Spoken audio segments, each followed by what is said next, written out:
here in Evansville, Indiana, with one of the original Nightmares here, Danny Davis, and an up-and-coming young star by the name of Cody Michaels. The first question I'd like to ask both of you is about Sergeant Slaughter winning the WWF title and how this is going to affect the people of the United States. And he's been leaving the matches early in fear of his life. Do you feel this is a wise move by McMahon?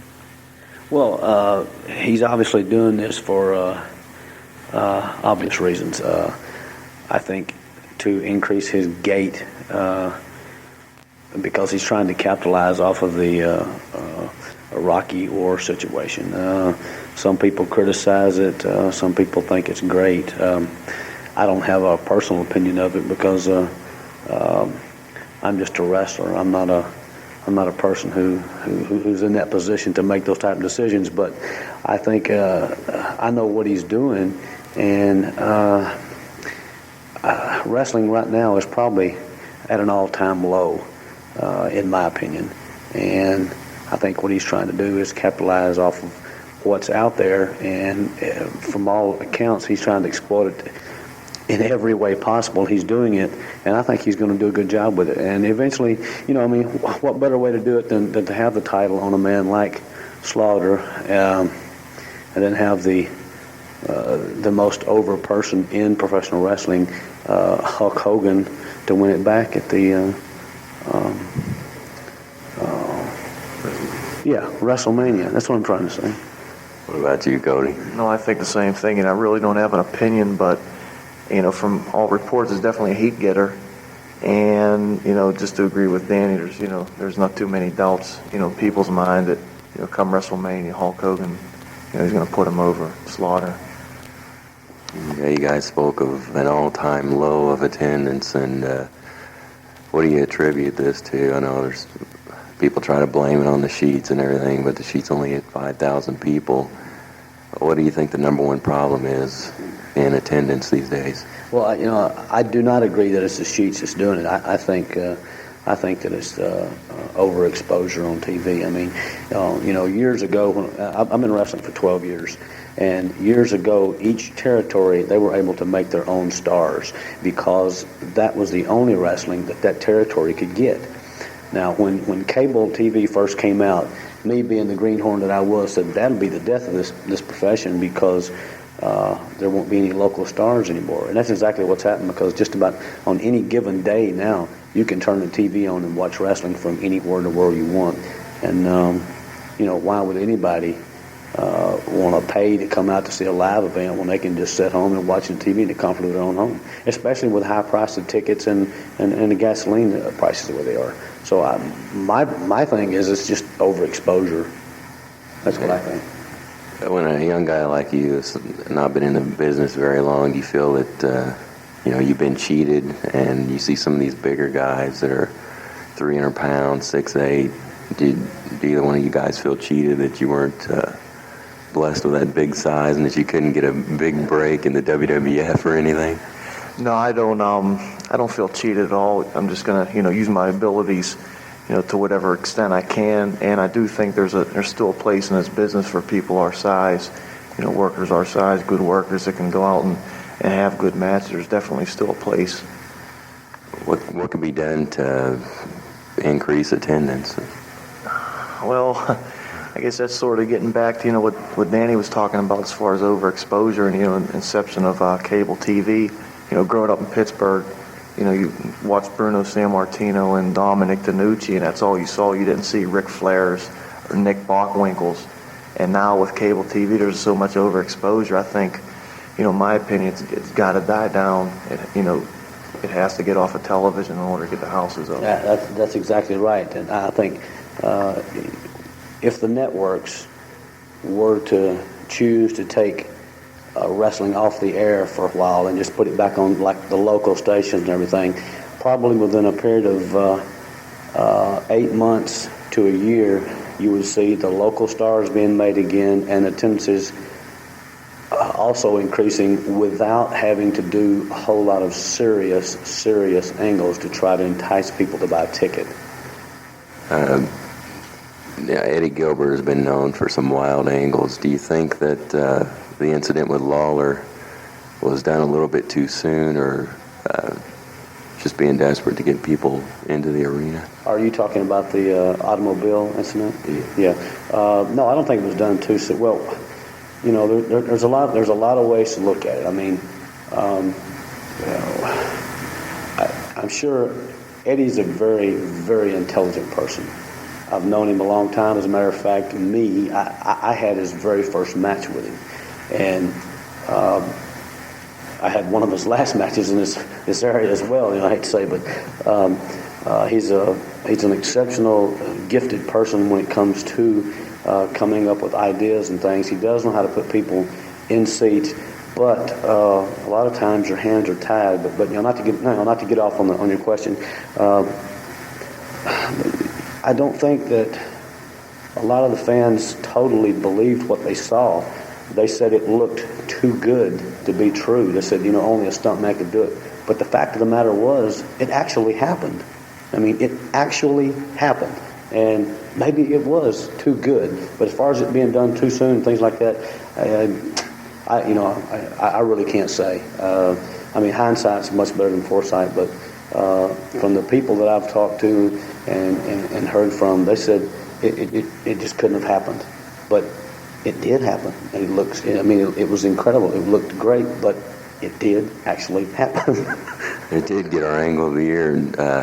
It should have. It should have, because I don't think, I mean, who in their right mind, you know, not to knock anybody taking the bumper, flying over the car, but Who would stand I'm not going to stand. I mean, people can say what they want about the man, but he's an incredible athlete. He's gifted as well, and I wouldn't stand in front of a car. I mean, he took the shot. He took it, and he has my respect because of it. And he was black and blue for about a week and a half after that. Oh, Lord, it's so sore he couldn't hardly move. He had a big gash in his leg, not to mention his hip and his elbow that went through the windshield. So, I mean, it actually happened, people. It actually did. Speaking of injuries, I know last week you said you had, I believe, your 13th broken nose. Yeah, that's right. But, I don't know what TV it was, but I was wrestling Black Magic, I think, was in a tag match or something, me and somebody else, and I guess it was Cody Michaels, yeah. And he's giving me the cue over there. Oh, yeah. So anyway, I went to do a flying crossbody off the second rope, and he wasn't there, but when he did catch me, Dumped you backwards. yeah, he dumped me backwards, and something that I've never had done to me before. And his body, and for those of you who don't know him, he's about 6'4" and about 280 pounds. And his elbow and upper part of his body came down on my face. And at the time, I knew my nose was broken, but from my nose down was numb, and I thought I'd lost all my upper teeth. But I was out for about 30 seconds. But you know, that's just this ain't ballet. What kind of, have you had any extensive injuries since you've started wrestling? Extensive, yeah. Not as far as, you know, being in this territory, working independence back east. I'd separated both my shoulders a month apart. You know, it was crazy to get back in the ring and, you know, to even wrestle with one separated shoulder. But, you know, a lot of times you get in the ring working independence, trying to break into the business, and you work with people that, you know, can't really protect themselves, let alone protect you. And Like some of the guys here. no comment. And they just, you know, yanked my shoulder right out of the socket. Do you get offended when people say, "Oh, these guys, they never get hurt. They're not. It's not really athletic," and when they've never even began to attempt anything like this? Well, no, I don't get offended. I don't know if it's insult or what. You know, I mean, it's I do get, you know, I give a reaction from it because of, but I don't know. You know, I guess it is offensive in a sense, but I mean, it's not something that I get upset about or anything, because I mean, you know, it just happened. Just you know, there's going to be people out there who believe. There's going to be people out there who don't believe. For those who believe, no explanation, you know, is necessary. For those who don't, no explanation will do. So, you know, you just take it that way. You know, like I've been in a wheelchair for 2 weeks because of this. Here in 1984, I fractured 2 vertebrae in my back. Was unable to walk, and I was in a wheelchair for 2 weeks and didn't know if I was ever going to walk again. That's when I was one of the Galaxians, and was one of our hottest runs in here when Jimmy Cornette was managing us. As a matter of fact, Ken Wayne and myself, who were the Galaxians, we were Jimmy Cornette's very first tag team. And one thing I'd like to get a plug in for the promotion, I was off for 3 months. I got a full paycheck every week. I was sitting home making $1,000 a week. So that's, I've never forgotten that. And that's one of the reasons I'm back in the area, is because, I don't know if you'd say that it's loyalty or what to the promotion, but I have, this is where I got my start. And they have done, done me right a lot of times, and this is just something that, I'm here to hopefully try to have some input into the organization, and so therefore help them a little bit for what they've done for me in the past. Do you guys think that there should be some type of medical benefits? Hell yes. Gosh, yeah, because while I was off, I had to pay my own. At that time, I couldn't get insurance, and I had to pay my own. I had a real stiff doctor bill and everything. But like I said, the company was very understanding, and for 3 months I received a full paycheck until I came back to work. So I mean, I made it just fine. They don't do that to everybody. I'm not even sure that they would do that, today. But at that time, we were drawing very well, and they were, trying to take care of me, and they wanted me back. So.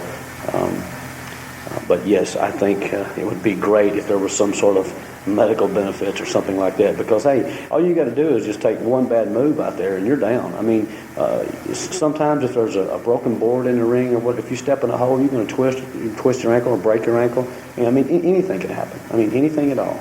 It's just like getting in a car. You never know when you're going to have that accident. You hope it never comes, but it does. Like my nose, I wasn't hoping it didn't get smashed all over my face that morning on TV, but it did. But that's the 13th time, and I know y'all can't see it, but that thing's still twisted all around. Yeah. You said you had wrestled on the East Coast a bunch of.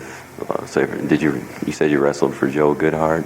I had worked show for Joe Goodhart, Dave Yohannan, Bob Raskin, independent promoters up there in that area. Yes, in Pennsylvania, Ohio, West Virginia, all over those parts.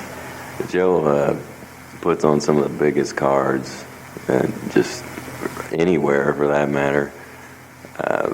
Is there any plans for you to go back and wrestle on the independent scene, or are you under contract here? Well, no, I'm not under contract. I wish I were, to some extent, but no, I'm not, and I don't, as of right now, I don't have any intentions of going back working the independent scene, as others have. You said you had you studied under the same teacher as Cactus Jack. You were telling me some weird stories about Cactus Jack. Oh yeah. And what's the weirdest thing that guy's done? Well, the weirdest I won't say on his tape, but there's a lot of things that people don't know about him. They see him on TV and they see his gimmick, but I give that guy a lot of credit. He lives in Long Island, and when he was training and working out, he would make the drive to Pittsburgh every weekend, which is a good 7 or 8 hour drive, and myself and Shane Douglas was training at the same time. We'd come up get to the gym at 9 o'clock in the morning, and there's Cactus all bundled up in a sleeping bag in the back seat of his car. We'd wake him up, and he'd stay the weekend and drive back home on Sunday, every weekend. That's a true every weekend, dedication. Yeah. Would you? He's amazing. I mean, one of the reasons I feel that the NWA sort of let him go is that he was stealing the show.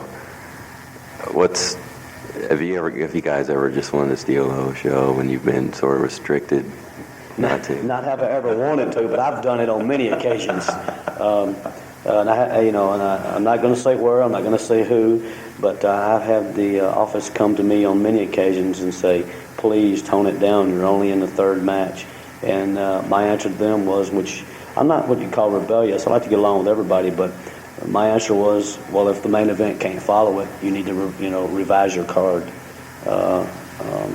So eventually they did, and that's where I really started getting my run. I spent a lot of time down in the southeastern part of the United States, in Florida, Mississippi, Alabama, Georgia, and Louisiana, and overseas too, not Japan, but like the West Indies and places. And so that's the last 5 years, that's where I've been mostly. And it has paid off well for me. And my size did not hinder me at all. As a matter of fact, it helped me. What's the hardest part of being a professional wrestler? Right now, just breaking into the business, I think getting in is a hard part. If it weren't, through friends and, Eddie Gilbert's really the one that gave me my break. If it wouldn't have been for knowing him, I wouldn't be here, because I was planning on, giving the business up. Travel, working for a small promotion, travel it's constant and it's hard and it's expensive. Are the gas prices getting to you guys? Gas prices have been getting to me for years, but nevertheless, it's something we all have to live with. If you want to go see a movie, you got to go out and you got to buy that ticket and you got to buy that gas. The only difference is, rather than driving 3 or 4 miles to the movie, for us, we have to drive hundreds of miles to get to the arena. But in most cases, I can't speak for anybody else, but I can speak for myself. It has been very profitable for me. I have been able to manage to get a beach home in Florida. I have a condo there, and so, like I said, for a guy who's only 5'8", in actually in no man's land, I've done pretty well for myself, and I don't. That's why I'm traveling with him. Yeah, he's hoping something will rub off, but I don't know that he really wants it to or not. I just want the beach house. Well, if you can get it away from my wife, I don't know. There's a lot of politics involved in professional wrestling. What's really one thing that bothers? What's really one thing that bothers you? Well, I think it's the I don't know if the higher echelon promotions or whatever, they want to control, like the WWF and the NWA, which I've never worked the WWF, but I've been in the NWA, and I think they want to control the entire world when it comes to the professional wrestling scene. And what that does, and what it has done, is take small territories and the independents and really put a lot of the wrestlers out of work. Politics, wow, that's a tough question, because nowadays it's not how good you can really perform. It's basically who you know and whose butt you want to kiss to get in that position. Because you look at the WWF and you see big men with, I'll grant you, fantastic physiques and everything, but if you really take a vote on whether they can actually wrestle per se, I would say 75% of them can't stick their finger in their butt, but so that if you consider that politics, their physique makes them look good. They have got to kiss somebody's butt to get somewhere, because if they can't work, so I don't know. I guess I really can't give you a fair answer to that question, because I don't know.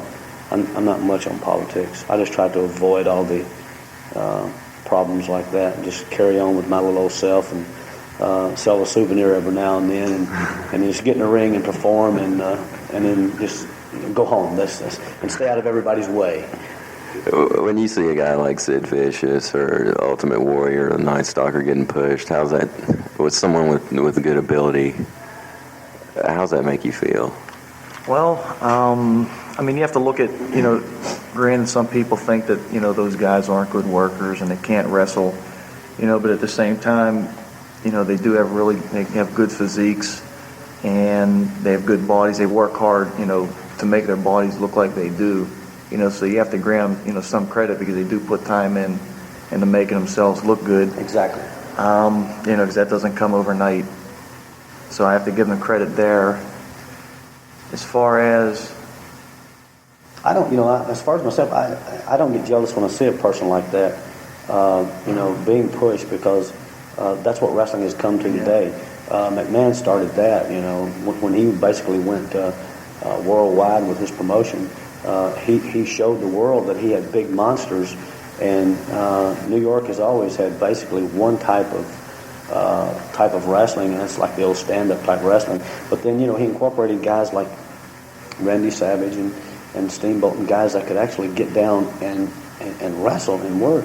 And he had a good mix there. He had the big stand-up guys who didn't have to bump, and he had guys like that who could bump. So that's what really sent his promotion skyrocketing, I think. But overexposure has taken all that down, and when I see a big man who can actually perform, then no, it doesn't bother me at all. Like take Doug Furnace. I trained Doug Furnace. He lived at my house, and I taught him to wrestle, and he taught me how to lift weights, which, as I have started back doing again, I'm trying to get my physique back in shape and getting my head straight and get back into shape, because I realize nowadays the only way you're going to get anywhere in this profession and maintain yourself is to have a well-conditioned body and a good-looking physique, and that's exactly what Danny Davis wants to do. I realize that I'll never be 6 feet tall. I'll never weigh 300 pounds, so I have to accept it for what it is. I'm 5'8". If I can hang around 200 pounds, I know what I can do. I've got a pretty good name out there that I can go basically anywhere I want to, with exception of the WWF, because of my size. I'm not sure that I would even want to go there, because I really don't like to travel anymore like I have. For 12 years I've done a lot of traveling, and I'm just basically content with what I'm doing. And, to get back to your question again, I seem to stray away, but, if a guy has any ability at all, I don't think he's in the wrong position to be pushed or anything like that. I mean, if he has potential, as long as he's got somebody that can carry the load for him so that it doesn't make our business look bad, then, that's no problem. But when you got a guy in that position who can't do anything, then it reflects on all of us.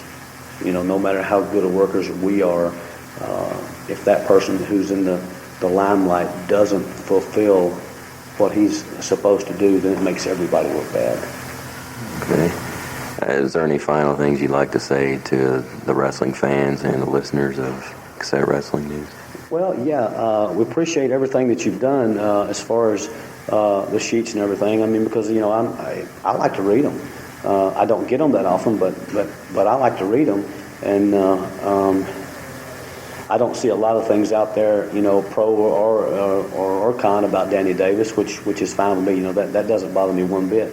But the fans out there, we appreciate the support you've given us over the years. We hope you continue to do so.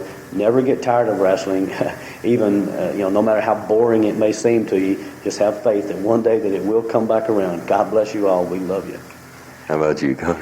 Yeah, I think the same thing. It's definitely going to come around, and as far as the sheets and everything goes, I read them too, and I do enjoy them, and I haven't seen anything about my name in there, pro or con, and I hope I don't see anything con, in the future. But getting back to something you said earlier, I don't think that the sheet readers are the ones that are really bringing the business down. I mean, that's really, if you say you have 5,000, to me that's 5,000 people that are going to be there all the time buying their tickets. Exactly. They're going to be there no matter what. Let's get off our butts and really try to wake up the rest of them and get them going. But I do appreciate, any support I've gotten so far, and just hope everybody hangs in there till this picks back up. You're talking to a bunch of wrestling junkies here. I'd pay money to see a thumb wrestling match. I want to thank both of you guys for taking time out to do this. Thank you. Thanks.